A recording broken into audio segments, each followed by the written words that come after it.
bakunzi ba Shenge TV ni ibisanzwe no kuri TikTok ni Pazo Empire ni ibisanzwe mari. Uyu munsi twari twasuye umusaza w'umugentleman mbona ukiri umujene ariko utandukanye mu mutwe, atandukanye n'ibyo akora. Uko mumubona inyuma siko imbere ameze. Musaza wiriwe neza? Mwiriwe. Bakwita nde? Nkuko mubizi neza ubusanzwe nyine akazina k'akabyiniriro ngo banyita Kayisinga Ferdinand. Ariko hano nyine tuba dufite utuzina tw'udusane bakunze kumukirumbe banzi ku izina rya Kanyombya. Kanyombya uramukunda, uramuzi se? Kanyombya ndamukunda, nkunda kumuforowinga cyane. Ubwo rero narebye udufilime akina numva turanshimishije, niyemeza gutera ikirenge mu kiwe. Gusa ndacyashakisha udufaranga kugira ngo nshobore kugura agatelefone gasobanutse, ubwo nanjye nje ku mbuga nkoranyambaga nje nsohora utundi tuntu. None umuntu bibaye ngombwa yuko akugeza imbere ya Kanyombya gutya mukicarana ku ntebe imwe, ni ikihe kintu kibanze cya mbere wamubwira? Nk'ibintu bitatu wamubwira ni nk'ibi. Kanyombya ikintu namubwira yuko akunda gusohorera udukoryo twiwe, ajya agerageza kureba ahantu adusohorera hari tanto mu rubyiruko, mu bantu bakuze no mu bana batoya. Gufata ibintu agacangacanga rero ngo ugiye Kanyombya uyu munsi ndindaya, ejo ndi umujura, ajya areba uko abisohorera akavuga ati uyu munsi iyi filime yini ndayijyanira abana under 18. Next time ndayigenera abasaza bo mu kigero kiwe hejuru ya 50. Noneho abandi abo bita bamido mu guhera ku urubyiruko mbega wenda mu myaka 25-40 nabo akabasohora utwabo tububaka muri cya gihe cyo kwiyubaka.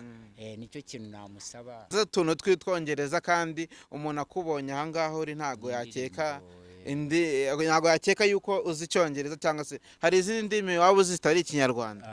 Icyongereza cyo hari n'akarimbo nshobora kuba gatoya cyane nkunda ubundi mu Cyongereza. Mfite nigisha n'abana aho ngaho, nakunda kubigisha indimi nk'akarimbo abana bibanga ikame bazanyibukira bakavuga ngo singing ya yupi ya singing ya yupi ya singing ya yupi ya yupi ya. She will be riding running the mountains when I come. She will be riding running the mountains when I come. She will be riding running the mountains. She will be riding running the mountains. She will be riding running the mountains when I come. Okay. Ubwo rero kera ndumva narize seminari, yego ntago nashoboye kuyirangiza. Twigaga icyo bita Kilatini n'Ikigereki. Kilatini kanigeze kubabwira icyo bita ngo mensa sana. Noneho ibyo nibyo mu bapadiri. Ariko nka Ave Maria ndumva ndakuramutsa Maria mu Kilatini. Ubwo rimi ntirugapfe kubara barukoresha. Ave Maria, Gratia Plena, Benedictato in. None ukurikije amashuri wize, ibyo byose waciyemo, none kuki uri aha hantu kandi bitakwemera kuba amashuri ufite n'ubumenyi ufite? Kuki uri aha hantu no kubera iki? Mu Gifaransa bajya bavuga ngo le temps change et les gens changent. Uko ibihe bigenda bihinduka n'abantu barahinduka. Nibuka njya gusaba ahantu akazi, nagiye gusaba akantu, nanyuze ahantu mbona hariho icyapa kivuga ngo hano turashaka umuntu uzi Icyongereza.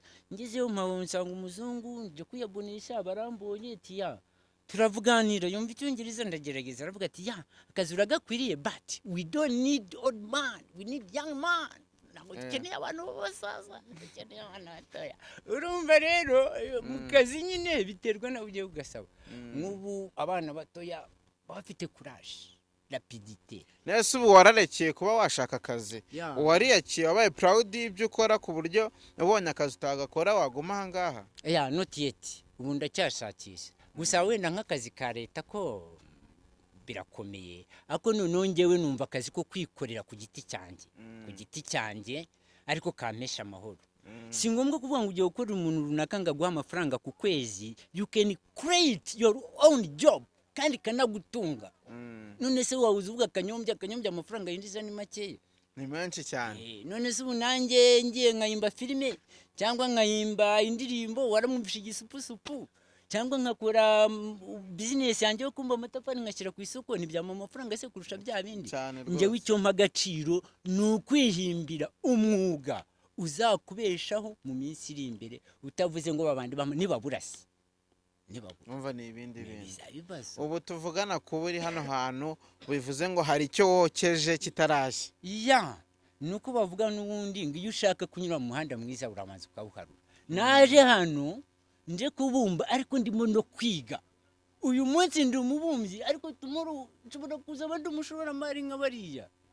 Ariko noneho nkazajya kuba umushoramari nzi uburyo byatangiye n'uburyo babikurikirana, nabyo ubwabyo bishobora kuba ari ishuri ndimo kugira ngo ejo nzabe ndahandi. Musaza ufite amateka maremare, kereka umuntu agusanze nk'iwawe uri nko kwinywera amazi, ufite byinshi watuganiriza. Ewana dufite byinshi cyane. None ni Icyongereza gusa uzi? Hivyo ni Kiswahili. Kiswahili nakijua. Najua kabisa Kiswahili. Kuna nyimbo za kutoka Tanzania wanaita ushairi.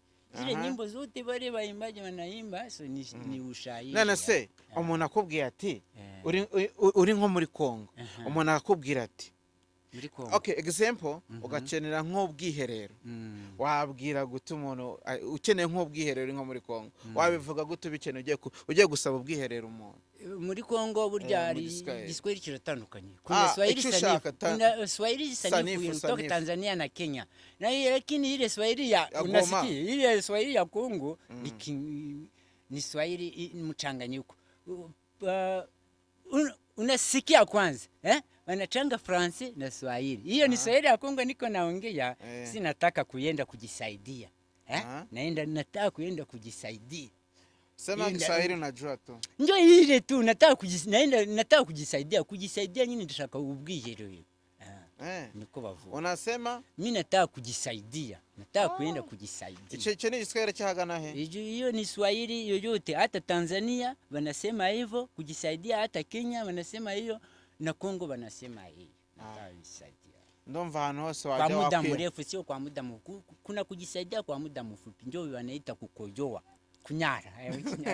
Lakini kujisaidia kwa muda mrefu ni kuenda unakaa hivi kujonjo kisha unajisaidia kwa muda mrefu. Musaza noneho uranyemeje, ewana ndemeye. Ariko ubutaha tuzavugana tugusanga mu rugo. Nitakubali zaidi. Nitapata namba zenu, kisha najaribu kuuza telefoni hivi. Tajenga vitu ya mzuri tena vyenye nguvu sana.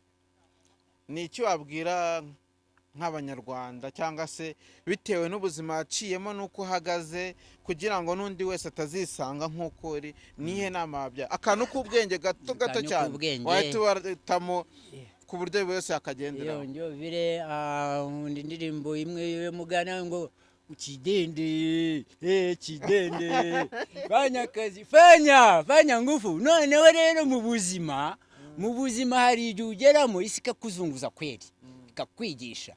Nunyerera mu Giswahili bavuga ngo kutereza sio kwanguka. Nunyerera gatoya ukikubita hasi ntuzavuga ngo berangiye ngo uryame, byuka, pambana, funga mukanda, pambana. Hata nushaka kugira imyaka 100 uzeba ruko washize umwuka kabisa. Ntuzacika intege mu buzima kuko ibyo unyuramo byose baravuga ngo la vie elle-même est une école où chacun a sa leçon.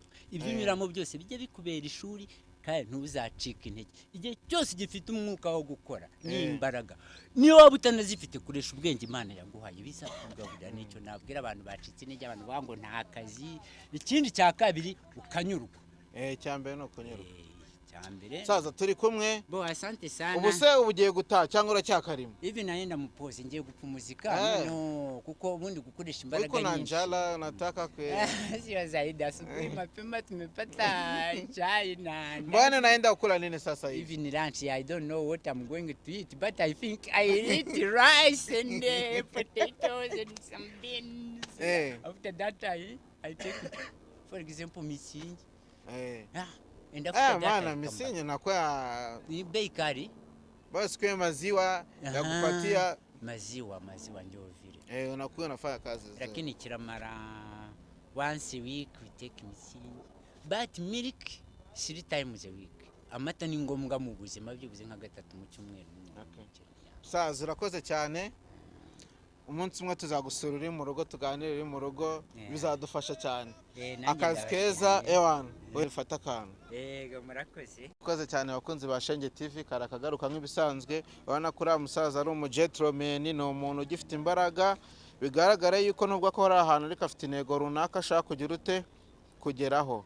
Namwe mukunzi burekura kino kiganiro, biguhe isomo cyangwa se biguhe ikintu ukuramo. Urumva azi buri kira kitu cyote, azi indimi, azi buri kintu cyose, ariko kuba azizi ntabwo bisobanuye yuko atakora hano. Bivuze ngo nagira icyo ageraho azamenya aho yavuye. Murakoze cyane, ciao ciao, nakagaruka nk'ibisanzwe.